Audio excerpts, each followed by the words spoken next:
me tell you guys, I promise you that today, just as the name suggests, we are going to be entertained. And you can feel the vibes already just flowing. Yes, that is a song by a beautiful lady who is actually here with me in studio. She does contemporary African music and her name is Liboi. Liboi, hi. Welcome to Good Morning Kenya. Thank you. Thank so you for much. bringing the vibes. Thank you for bringing the dances. It's in the morning. It's just Thursday, but we can't start on Thursdays nowadays. So we can do what? Weekends. They do start. Oh on yeah, Thursdays now. actually Thursday is the new. It's actually Wednesday. How are you feeling? I'm good. How are you feeling? I'm doing well. It's really good to be here. Thank you for having me.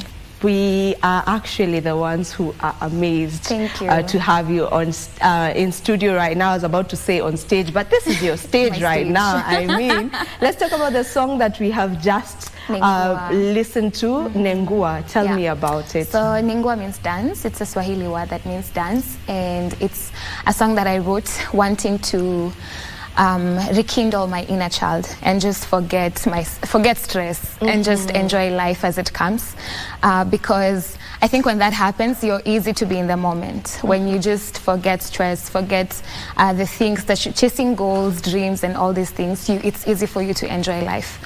So that's Nengua, and it's part of my debut EP called Safari.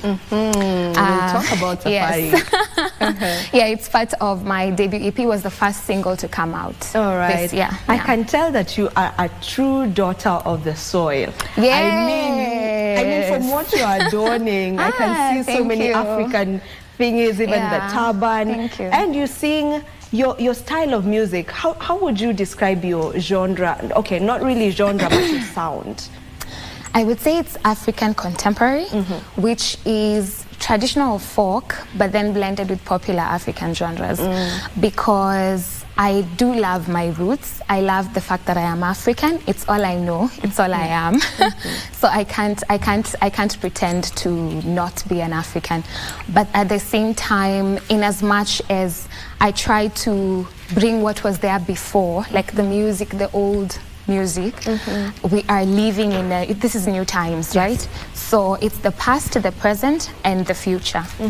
So that's how I would describe my sound. And how did it come about? You know, seeing that you are a young person, we don't see many young people going the way of doing, you know, contemporary African music, but you chose to actually do it. So how did that come about? Probably was there a particular moment that led you into getting into this particular sound? Was there inspiration from people that you used to listen to? How did it come about? So many instances or moments have led to this.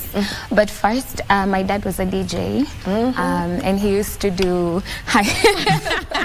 my dad was somewhere with the decks, and he used to play folk music, a lot of rumba as well, all these kinds of music, Oliver Mtukudzi, Franco, Madulu. Yes, those are the songs you grew up listening to. And he would set up the decks even in the house, and then I would stand up and dance. Like it was a routine. It was something that used to happen every day. So I'd say that my dad, subconsciously, I picked it up. And then after high school, the place that I went to, there was this resource center in Kariobangi North, because I grew up in Kariobangi North. There's a resource center called Vocal. Now it's closed, but back then so many artists, live bands used to practice there. They would meet there, teach each other things, or just rehearse. So I used to spend so much time there. After going to school to learn film and production, I would go and spend some time with the musicians and the bands to just listen to them. So that also influenced the kind of music that I do now. And again, I listen to a wide range of music. So I guess that's why my music is also rich, because it's a representation of like so many different things that I experience. Yeah. How would you say the reception has been? It's been wonderful. Honestly, sometimes when we start doing this, or for me personally, when I decided to share the music with people, I wasn't expecting this much feedback or impact. But then that's how it has ended up being. Just getting a call from someone telling you, I listen to your music and I feel so relaxed and so calm. It's so soothing. I played it to my children and then they stopped crying. Just listening to, you know, such feedback really motivates me as well to create, to keep creating. Because in as much as most of the songs that I write, actually all of the songs that I write, I usually do write for myself, for my own consumption, because it's a way of me expressing myself. It's a way of me healing, trying to heal. So when I do that and then I decide to release it to the world, I have no expectations whatsoever. But then the feedback that I get, that just motivates me. Yeah. I love that you said you just do the music for yourself. I just do it. So when you're putting it out there, you don't really have much expectation. Not really. No, not really. Yeah. Because like the first single to ever put out was Voices in My Head, and Voices in My Head was for me because I was coming from a very bad place, a dark place. Allow me to take a break and then you come back with that. Okay. All right, let's take a break.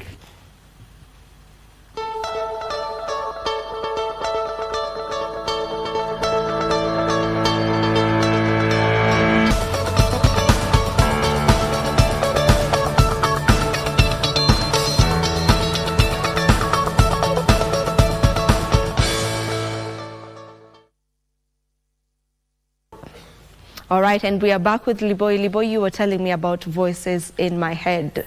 So Voices in My Head was the first single to come out, but then I wrote it for myself because I was coming from a dark place and I wanted to just express myself. The plan wasn't to release it to the public, but then after a while I was like, but why am I just enjoying this beauty to myself? Maybe there are other people out here who are going through the same thing, so I could just share it with them and hopefully touch and heal them. And that's how it happened. And that's how it happened. Give it to us. And then the feedback was just tremendous. It opened so many doors. Yeah. It is a beautiful, beautiful song. You are such a soulful artist, I have to say that. And you have released your debut EP. It is your very first EP. It's called Safari. Yeah. Tell me about the EP. It's my second EP. Okay. Safari, it's a body of work that has 7 tracks. How it happened, I went to TZ for an artist residency, and then my project was to think of something that I would work with the artists from there, and I wanted to really, really explore the sounds of East Africa, the potential of the East African sounds. So that was what came to mind. And then I reached out to different artists. I collaborated with Siti Amina, with Msafiri Zawose, Bahati Female Band from TZ and Zanzibar, and Bagamoyo. And then when I came back home, I also collaborated with other musicians who are in Kenya, but then they are from Europe. So that's how Safari came to be. But it was, for me, it was a project that I wanted to highlight my whole experience leaving Kenya and going to TZ, because that was the first time I was doing that, and I was so worried. I kept wondering if people are going to like my music, and the way their culture is so rich, so I kept wondering if they're going to feel like my music is like new to them, or if I'm going to find home or a family, because I was going for 5 weeks and I needed home. I needed home. So Safari was that song that highlighted the whole experience. Safari, the single. But the entire EP, it's also not just an outwardly conversation. It's also more of looking within us, within ourselves, contemplating on the far that we've come. So personally, the far that I've come, what I've gone through, it's a journey, but also reminding myself that this journey is not stopping now, it's still ongoing, so I should just be hopeful. Yeah. So the name Safari was inspired by the fact that you were on a journey, on a transitioning journey from coming to from Kenya to TZ, going into Tanzania, and just how people are going to accept or view or get to what's the term? Get to internalize your music. Exactly. Right. So that's where the name Safari came from. How many songs are in there? Seven songs. You have 7 songs. Yes. You've mentioned so many people that you have gotten to work with, you have collaborated with on this particular album. Probably how are you choosing who to work with?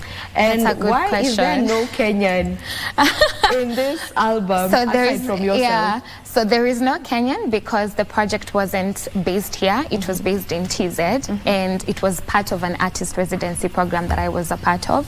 So it was a project or a project that I was supposed to implement while during my residency in TZ. So there is no way I would have collaborated with Kenyan artists. Okay. And then two, how did I choose the artists that I collaborated with? One, I was looking for artists that I've always been looking up to them. Of course, there are a few who were like, no, not now, not now. But I was going for people whose music is not far from my sound, but also people who are their beliefs, or like they do similar stuff to what I do. So if it's working with women, I was looking for fellow women who work with women, who are for women. If it's musicians who are do music that is culturally based, then I do that. That's what I was looking for. So culturally based people who have the same beliefs as I do. Yeah. And then it just happened. All right. Yeah. So for people who would love to get into your vibes and listen to Safari and get through all these songs, 7 songs that you have out on Safari, where do they find you? Where do they find Safari, and where do they find you on social media? So my name is Liboi, Liboi, on social media and all streaming platforms. That's the name to use. And Safari is on all DSP's streaming platforms. Yeah. All right. Thank you so much. Thank you. Kindly sing kidogo too as we finish? Yeah. Can you sing for us? Just kidogo. Yes. The Safari. I'll sing Safari. It's it's a chant. All right. It's very easy.